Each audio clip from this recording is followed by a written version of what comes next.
이강세는 핸드폰을 들여다보고 있었습니다. 조 선배에게서 문자가 왔습니다.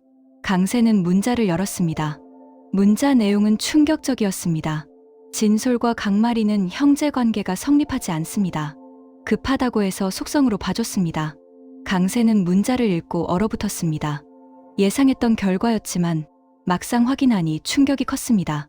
강세는 문자를 다시 읽었습니다. 형제 관계가 성립하지 않는다. 그렇다면 진기식이 마리의 생부가 아니거나 아니면 진솔이 진기식의 친아들이 아닐 가능성이 높았습니다. 그때 방문이 열렸습니다.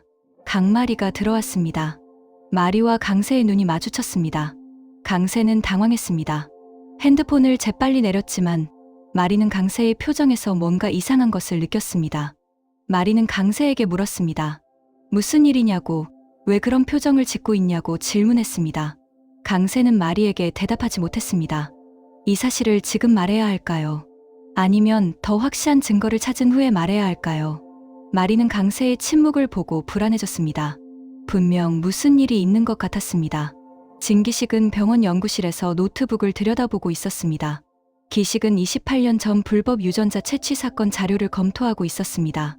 기식은 자료를 읽다가 한 가지 사실을 발견했습니다. 당시 병원에서 정자 샘플이 여러 개 보관되고 있었다는 기록이었습니다. 기식은 자료를 더 파고들었습니다. 그리고 놀라운 사실을 발견했습니다. 당시 자신의 정자 샘플과 다른 사람의 정자 샘플이 같은 날 채취되었다는 기록이 있었습니다. 기식은 기록을 보고 충격을 받았습니다. 혹시 정자가 바뀐 것은 아닐까요? 자신의 정자가 아니라 다른 사람의 정자가 주시라에게 이식되었을 가능성이 있었습니다. 기식은 자료를 더 확인했습니다. 그리고 당시 수간호사의 이름을 발견했습니다. 그 수간호사가 정자 샘플 관리를 담당했다는 기록이 있었습니다. 기식은 즉시 수간호사를 찾기로 결심했습니다. 진실을 확인해야 했습니다. 구독과 좋아요는 큰 힘이 됩니다. 진기식은 당시 수간호사를 찾아냈습니다. 수간호사는 기식의 연락을 받고 만나러 나왔습니다. 두 사람은 조용한 카페에서 만났습니다. 기식은 수간호사에게 28년 전 일을 물었습니다. 수간호사는 기식의 질문을 듣고 긴장했습니다. 오래된 기억이었지만 무슨 일인지 짐작할 수 있었습니다. 기식은 수간호사에게 단도직입적으로 물었습니다. 당시 정자 샘플이 바뀐 적이 있냐고, 자신의 정자가 아니라 다른 사람의 정자가 이식되었을 가능성이 있냐고 추궁했습니다. 수간호사는 기식의 추궁을 듣고 얼굴이 창백해졌습니다. 그리고 천천히 고백했습니다. 당시 샘플 관리가 제대로 되지 않아 혼선이 있었다고, 실수로 샘플이 바뀌었을 가능성이 있다고 인정했습니다. 기식은 수간호사의 고백을 듣고 충격을 받았습니다. 수간호사는 기식에게 물었습니다. 그럼 마리가 부원장님 딸이 아니라는 말이에요? 라고 놀라며 질문했습니다. 기식은 수간호사의 질문을 듣고 고개를 끄덕였습니다. 그럴 가능성이 높다고 대답했습니다. 수간호사는 기식에게 사과했습니다. 자신의 실수 때문에 이런 일이 벌어졌다고, 정말 미안하다고 울먹였습니다. 기식은 수간호사를 위로했습니다. 하지만 기식의 마음은 무거웠습니다. 28년 동안 믿었던 관계가 거짓이었을 수도 있다는 사실이 괴로웠습니다. 강마리는 이강세를 집 마당으로 불러냈습니다. 마리는 강세에게 다그쳤습니다. 무슨 일이 있는 것 같다고 솔직하게 말해달라고 요구했습니다. 강세는 마리의 요구를 듣고 고민했습니다. 이 사실을 지금 말해야 할까요? 마리는 강세의 침묵을 견디지 못했습니다. 그리고 소리쳤습니다. 왜 말을 안 하냐고, 무슨 일인지 알려달라고 울부짖었습니다. 강세는 마리의 울부짖음을 듣고 더 이상 참을 수 없었습니다. 강세는 마리에게 다가가 손목을 잡았습니다. 마리는 강세의 손길에 놀랐습니다. 강세는 마리를 끌어당겨 꼭 안았습니다. 마리는 강세의 품에 안겨 눈물을 흘렸습니다. 강세도 마리를 안고 눈물을 흘렸습니다. 두 사람은 한참을 그렇게 안고 있었습니다. 말은 없었지만 서로의 마음을 느낄 수 있었습니다. 그때 누군가 두 사람을 지켜보고 있었습니다. 강민보였습니다. 민보는 집 창문 너머로 마리와 강세가 포옹하는 것을 보고 놀랐습니다. 두 사람 사이에 무슨 일이 있는 것 같았습니다. 강민보는 이강세를 자신의 방으로 불렀습니다. 민보는 강세에게 물었습니다. 마리와 무슨 일이 있냐고, 왜 그렇게 안고 있었냐고 질문했습니다. 강세는 민보의 질문을 듣고 한숨을 쉬었습니다. 그리고 결심했습니다. 민보에게 진실을 말하기로 마음먹었습니다. 강세는 민보에게 설명했습니다. 마리와 진솔의 유전자 검사를 했다고 결과가 형제 관계가 성립하지 않는다고 나왔다고 밝혔습니다. 민보는 강세의 설명을 듣고 충격을 받았습니다. 그렇다면 진기식이 마리의 생부가 아니라는 뜻이었습니다. 민보는 강세에게 물었습니다. 그렇다면 누가 마리의 생부냐고, 혹시 알고 있냐고 질문했습니다. 강세는 민보에게 대답했습니다. 확실하지는 않지만 이풍주일 가능성이 있다고 말했습니다. 민보는 강세의 대답을 듣고 얼어붙었습니다. 이풍주가 마리의 생부라니 믿기 어려운 이야기였습니다. 민보는 혼잣말로 중얼거렸습니다. 만에 하나 이풍주 교수가 진짜 강마리의 생부라면. 민보의 걱정은 깊어졌습니다. 만약 풍주가 마리의 생부라면 주시라와 풍주는 다시 한번 재결합할 가능성이 높았습니다. 마리를 중심으로 새로운 가족이 만들어질 수도 있었습니다. 민보는 자신의 위치가 흔들리는 것을 느꼈습니다. 진기식은 이풍주를 찾아갔습니다. 기식은 분노로 가득 차 있었습니다. 풍주는 기식을 보고 의아했습니다. 기식이 왜 이렇게 화가 나 있는 것일까요? 기식은 풍주에게 다가가 소리쳤습니다. 왜 하필 내 딸이냐? 라고 고래고래 고함을 질렀습니다. 풍주는 기식의 고함을 듣고 당황했습니다. 무슨 말인지 이해할 수 없었습니다. 기식은 풍주에게 계속 소리쳤습니다. 28년 전 정자 기증을 했다는 것을 알고 있다고, 그 정자가 주시라에게 이식되었다고, 그래서 강마리가 풍주의 딸일 가능성이 있다고 밝혔습니다. 풍주는 기식의 말을 듣고 충격을 받았습니다. 마리가 자신의 딸이라니 상상도 하지 못한 일이었습니다. 기식은 풍주에게 계속 분노를 쏟아냈습니다. 이 사실을 받아들일 수 없다고, 마리는 자신의 딸이어야 한다고 울부짖었습니다. 풍주는 기식의 분노를 보고할 말이 없었습니다. 만약 마리가 정말 자신의 딸이라면 모든 관계가 뒤집히는 것이었습니다. 이풍주는 진기식과 헤어진 후 윤원경을 찾아갔습니다. 풍주는 언경에게 물었습니다. 강마리와 진솔의 유전자가 일치하지 않는다는 것이 사실이냐고 질문했습니다. 언경은 풍주의 질문을 듣고 당황했습니다. 누가 풍주에게 이 사실을 알린 것일까요? 풍주는 언경에게 다시 물었습니다. 진기식이 이 얘기를 했냐고, 무슨 일이 있는 것이냐고 추궁했습니다. 언경은 풍주의 추궁에 견디지 못했습니다. 그리고 고백했습니다. 마리와 소리의 유전자 검사 결과가 일치하지 않는다고, 형제관계가 성립하지 않는다고 밝혔습니다. 풍주는 언경의 고백을 듣고 의심이 확신으로 바뀌었습니다. 진기식이 분노한 이유를 이해할 수 있었습니다. 풍주는 언경에게 물었습니다. 28년 전 정자 샘플이 바뀌었을 가능성이 있냐고 질문했습니다. 언경은 풍주의 질문을 듣고 고개를 끄덕였습니다. 가능성이 있다고 대답했습니다. 풍주는 언경의 대답을 듣고 모든 것을 이해했습니다. 자신이 마리의 생부일 가능성이 높았습니다. 송미령은 언병원 이사진을 소집했습니다. 이사장과 이사들이 회의실에 모였습니다. 미령은 이사진에게 말했습니다. 꼭 드릴 말씀이 있다고, 시간을 내주셔서 감사하다고 인사했습니다. 이사장은 미령에게 물었습니다. 무슨 일이냐고, 왜 급하게 회의를 소집했냐고 질문했습니다. 미령은 이사장에게 대답했습니다. 언병원의 미래에 대해 중요한 제안이 있다고, 절대 후회하지 않을 것이라고 장담했습니다.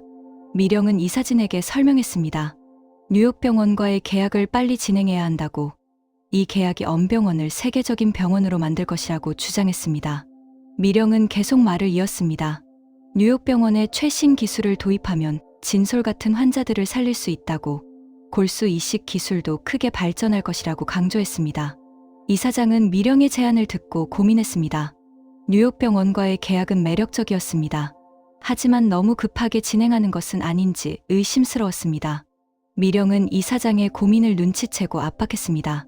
지금 결정하지 않으면 기회를 놓칠 것이라고, 다른 병원들도 뉴욕병원과 계약하려고 경쟁하고 있다고 거짓말했습니다. 송미령은 이사진에게 엘리오 박사를 언급했습니다. 박사가 후계자를 찾고 있다고, 이풍주가 최적의 후보라고 설명했습니다. 하지만 미령은 엘리오 박사가 이미 사망했다는 사실을 숨겼습니다. 이사진이 이 사실을 알면 계약이 무산될 것이기 때문이었습니다. 미령은 이사진에게 계속 거짓말을 했습니다. 박사가 일주일 안에 한국을 방문할 예정이라고, 그 전에 계약을 확정해야 한다고 서둘렀습니다. 이사장은 미령의 설명을 듣고 흔들렸습니다. 엘리오 박사가 직접 온다면 계약을 서두르는 것이 맞는 것 같았습니다. 미령은 이사장의 반응을 보고 만족했습니다. 계획대로 진행되고 있었습니다. 엄기부는 이풍주로부터 진실을 들었습니다. 풍주는 기분에게 마리와 소리의 유전자가 일치하지 않는다고, 마리가 진기식의 딸이 아닐 가능성이 있다고 설명했습니다. 기부는 풍주의 설명을 듣고 충격을 받았습니다. 그렇다면 마리의 골수로 소리를 구할 수 없다는 뜻이었습니다. 기부는 풍주에게 물었습니다. 그렇다면 소리를 어떻게 구할 수 있냐고, 다른 방법이 있냐고 질문했습니다. 풍주는 기분에게 대답했습니다. 뉴욕병원의 최신 골수 이식 기술을 이용하면 가능할 수도 있다고 설명했습니다. 비열연 기증자의 골수도 성공률을 높일 수 있는 기술이 있다고 밝혔습니다. 기부는 풍주의 설명을 듣고 고민했습니다. 뉴욕병원과 계약하는 것이 소리를 구하는 방법일 수도 있었습니다. 하지만 기부는 송미령의 의도를 알고 있었습니다. 미령이 뉴욕 계약을 서두르는 이유는 소리 때문이 아니라 자신의 이익 때문이었습니다. 기부는 고민에 빠졌습니다. 소리를 구하기 위해 송미령의 계획에 협조해야 할까요? 진솔은 병실에 누워 있었습니다. 소리의 상태는 86화에서 조금 호전되었습니다. 윤원경은 소리의 상태가 좋아진 것을 보고 한시름 놓았습니다. 주치의는 언경에게 설명했습니다. 소리의 백혈구 수치가 조금 올라갔다고, 일시적인 호전일 수 있지만 좋은 징조라고 밝혔습니다. 언경은 주치의의 설명을 듣고 눈물을 흘렸습니다. 아이가 버텨주고 있었습니다. 하지만 주치의는 경고했습니다. 이것이 일시적일 수 있다고, 골수 이식을 빨리 진행해야 한다고 강조했습니다. 언경은 주치의의 경고를 듣고 다시 불안해졌습니다. 마리의 골수를 받을 수 없다면 다른 방법을 찾아야 했습니다. 이풍주는 병원 옥상에 혼자 서 있었습니다. 풍주는 28년 전을 떠올렸습니다. 당시 풍주는 젊은 의사였습니다. 뉴욕에서 공부하다가 잠시 한국에 왔을 때였습니다. 그때 병원에서 정자 기증을 부탁받았습니다. 연구 목적이라고 했습니다. 풍주는 깊이 생각하지 않고 기증했습니다. 그리고 다시 뉴욕으로 돌아갔습니다. 풍주는 그 기증이 이렇게 큰 결과를 낳을 줄 몰랐습니다. 만약 그 정자로 강마리가 태어났다면 마리는 자신의 딸이었습니다. 풍주는 마리를 떠올렸습니다. 마리의 얼굴, 마리의 목소리, 마리의 성격, 모든 것이 낯설지 않았습니다. 풍주는 혼잣말로 중얼거렸습니다. 혹시 무의식 중에 알고 있었던 것은 아닐까요? 마리가 자신의 딸이라는 것을. 풍주는 고민에 빠졌습니다. 이 사실을 주시라에게 말해야 할까요? 아니면 확실한 증거를 찾을 때까지 기다려야 할까요? 주시라는 이풍주를 만났습니다. 두 사람은 병원 근처 카페에서 만났습니다. 시라는 풍주의 태도가 이상한 것을 느꼈습니다. 풍주가 무언가 숨기고 있는 것 같았습니다. 시라는 풍주에게 물었습니다. 무슨 일이 있냐고, 왜 그렇게 심각한 표정을 짓고 있냐고 질문했습니다. 풍주는 시라의 질문을 듣고 망설였습니다. 이 사실을 지금 말해야 할까요? 시라는 풍주의 침묵을 보고 불안해졌습니다. 분명 큰 일이 있는 것 같았습니다. 풍주는 결국 시라에게 말했습니다. 마리와 관련된 일이 있다고, 하지만 아직 확실하지 않아서 말하기 어렵다고 둘러댔습니다. 시라는 풍주의 대답을 듣고 더 불안해졌습니다. 마리에게 무슨 일이 있는 것일까요? 강민보는 혼자 고민했습니다. 만약 이풍주가 마리의 생부라면 자신의 위치는 어떻게 되는 것일까요? 민보는 마리를 사랑했습니다. 28년 동안 마리를 키웠습니다. 혈연이 아니어도 마리는 자신의 딸이었습니다. 민보는 결심했습니다. 누가 생부든 상관없다고, 자신은 마리의 아버지로 남을 것이라고 다짐했습니다. 민보는 주시라에게 연락했습니다.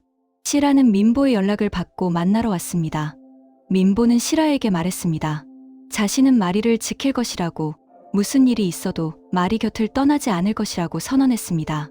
시라는 민보의 선언을 듣고 고마워했습니다. 민보가 여전히 마리를 사랑한다는 것이 위로가 되었습니다.